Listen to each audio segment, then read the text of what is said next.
Hello friends, നമ്മളിപ്പോൾ pineapple തോട്ടത്തിൽ നിന്ന് പൈനാപ്പിൾ ചെത്തുന്ന ഒരു കാഴ്ചയാണ് ഇവിടെ കണ്ടുകൊണ്ടിരിക്കുന്നത്.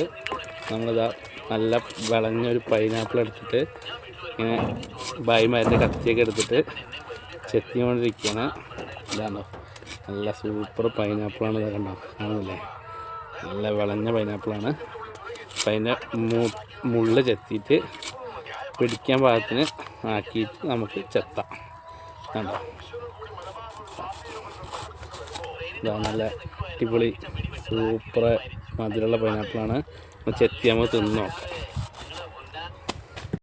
ഇതാണ്ടോ, ഈ കോലത്തിലായിട്ടുണ്ട്. ഇപ്പോൾ നമ്മൾ ചെത്തിയ പൈനാപ്പിൾ ഇതാ നമുക്ക് ഇന്നത് കട്ട് ചെയ്യാം. കത്തി എടുത്തിട്ട് നടുവിൽ ഇങ്ങനെ കട്ട് ചെയ്തിട്ട്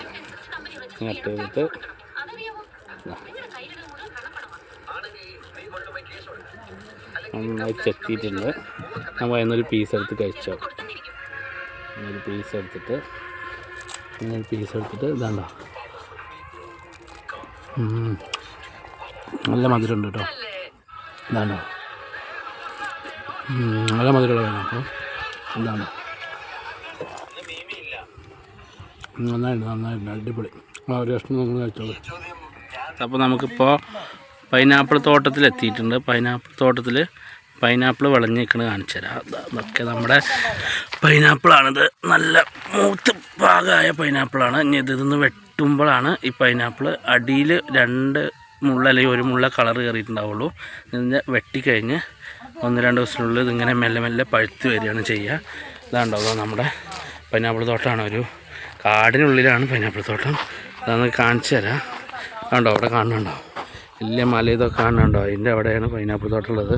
കണ്ടോ, മല കാണുന്നുണ്ടോ? ആ മലേൻ്റെ അവിടെയാണ് പൈനാപ്പിൾ തോട്ടം ഉള്ളത്. കണ്ടോ, നല്ല മനോഹരമായ പൈനാപ്പിൾ തോട്ടമാണ്. ഇതുണ്ടോ, നല്ല ഭംഗിയിലാണ് പൈനാപ്പിൾ തോട്ടമൊക്കെ ഉള്ളത്.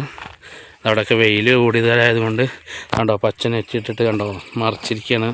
ഇത് പൈനാപ്പിൾ നശിച്ചു പോകാതിരിക്കാൻ. അപ്പോൾ നമുക്കിനി അവിടെ നമ്മുടെ ഭായിമാർ പൈനാപ്പിൾ വണ്ടിയിൽ നിന്ന് അവരുടെ തോട്ടത്തിൽ നിന്ന് വെട്ടി പൈനാപ്പിൾ വണ്ടിയിൽ കയറ്റിയിട്ടുണ്ട്. അത് കാണിച്ചു തരാം. നമ്മുടെ ഭായിമാർ ഇതാണ്ടോ, ആ തലക്കുന്ന് അത്രയും ദൂരത്തുനിന്ന് പൈനാപ്പിൾ എടുത്തിട്ട് ഇതാ കൊട്ടയിൽ കയറ്റിക്കൊണ്ട് ഇങ്ങോട്ട് വരികയാണ്. അതാണ്ടോ ഭായിമാർ കൊട്ടയിൽ കയറ്റിയിട്ട് വന്നിട്ട് ഞാൻ ഒരു നേരെ മറ്റേ വണ്ടി ഇരിക്കുന്നുണ്ടോ, അത്രയും ദൂരത്ത് വണ്ടി ഇരിക്കുന്നിടത്ത് പോയിട്ട് വണ്ടിയിൽ കയറ്റി കൊടുക്കും. ആദ്യമായിട്ടാണ് ഈ സീസണിൽ പൈനാപ്പിൾ എടുക്കാൻ വന്നിട്ട് ഇന്നാണ് ആദ്യമായിട്ടൊരു തണൽ കിട്ടിയിരിക്കുന്നത്. അതാണ് നല്ലൊരു റബ്ബർ തോട്ടമാണ്. ഒരുപാട് ദൂരം റബ്ബർ തോട്ടത്തിലാണ് ഇന്ന് പൈനാപ്പിൾ തോട്ടം ഉള്ളത്. ഇന്ന് ആദ്യമായിട്ടാണ് ഈ സീസണിൽ നമുക്കൊരു നല്ല തണുപ്പ് കിട്ടിയിരിക്കുന്നത്. നല്ല തണുപ്പുണ്ട് കേട്ടോ ഇവിടെ. ഇതാ ബായ് ഇവിടെ പൈനാപ്പിൾ അട്ടിട്ടുകൊണ്ടിരിക്കുകയാണ്. ഇതാണ്ടോ, നല്ല ഭംഗിയായിട്ട് ബായ് പൈനാപ്പിൾ അട്ടിട്ടുകൊണ്ടിരിക്കുന്നുണ്ട്.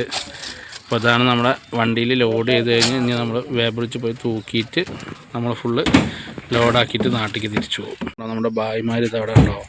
രാവിലെ 6:00-ക്ക് അവർ പണിക്ക് ഇറങ്ങുന്നതാണ്. അപ്പോൾ പണിയൊക്കെ കഴിഞ്ഞ് എല്ലാ പണി ഏകദേശം കഴിഞ്ഞ് 3 മണിക്ക് അവർ പണി നിർത്തുക. 6:30-ക്ക് ഇറങ്ങിയാൽ പിന്നെ 11:30 മണി 12 മണിക്കുള്ളിൽ അവർ എന്തെങ്കിലും ഫുഡ് ചെറുതായിട്ട് ചോറ് എന്തെങ്കിലും റൂമിൽ നിന്ന് വെച്ച് കൊടുക്കുന്നത് കഴിച്ചതിന് ശേഷം പിന്നെ അവർ ഈ 3 മണിക്ക് റൂമിൽ പോയിട്ട് അവർ അടുത്ത ഭക്ഷണം കഴിക്കുകയുള്ളൂ. കുളി നനയൊക്കെ കഴിഞ്ഞ് അടുത്ത ഭക്ഷണം കഴിക്കുകയുള്ളൂ. അപ്പോൾ അവർ എല്ലാവരും റെസ്റ്റ് എടുക്കുകയാണ്. 2:30 അപ്പോൾ അവരുടെ പണി ഏകദേശം കഴിയാനായി. ഇനി കുറച്ചും കൂടി പൈനാപ്പിൾ വണ്ടിയിൽ കയറ്റാണ്ട് ആ കയറ്റി കഴിഞ്ഞാൽ അവരെല്ലാവരും തിരിച്ച് റൂമിൽ പോകും. അപ്പോൾ വെയിൽ സഹിക്കാൻ വയ്യാത്തതുകൊണ്ട് എല്ലാ തോട്ടത്തിലും ഭയങ്കര ചൂടായിരിക്കും. ഇപ്പോൾ അത് കുറച്ച് വലിയ റബ്ബർ മരത്തിനിടയിലുള്ള തോട്ടമായതുകൊണ്ട് കുറച്ച് തണലുണ്ട്. അപ്പോൾ അവരതാ എല്ലാവരും ഫോണിലൊക്കെ കളിച്ച് വെള്ളമൊക്കെ കുടിച്ച് ഇങ്ങനെ ഇരിക്കുകയാണ് ഒന്ന് റെസ്റ്റ് എടുത്തിട്ട്. ഫ്രണ്ട്സ്, അപ്പോൾ നമ്മുടെ പൈനാപ്പിൾ മൊത്തം ഏകദേശം വണ്ടിയിൽ ലോഡാവാനായതുകൊണ്ട് ഈ കൊട്ടകളിലാണ് നിറച്ചിട്ട് അവർ കൊടുന്ന് ലോഡ് ചെയ്യുക. അപ്പോൾ തന്നെ നമ്മൾ പൈനാപ്പിൾ തോട്ടം ഒന്നുകൂടി കാണിച്ചു തരാം. പൈനാപ്പിൾ തോട്ടവും റബ്ബർ തോട്ടമൊക്കെ തന്നെ കാണുന്നുണ്ട്. അപ്പോൾ ബായ് ഏകദേശം ഇവിടെ വണ്ടി ഫുള്ള് ലോഡാക്കിയിട്ടുണ്ട്. വണ്ടി ഫുള്ള് ലോഡായിട്ടുണ്ട്. അപ്പോൾ നമ്മളിനി വേറൊരു വീഡിയോയിൽ അടുത്ത പ്രാവശ്യം കാണാം. അപ്പോൾ എല്ലാവരും ഓക്കെ, അടുത്ത വീഡിയോ കാണുന്നവരെ നന്ദി.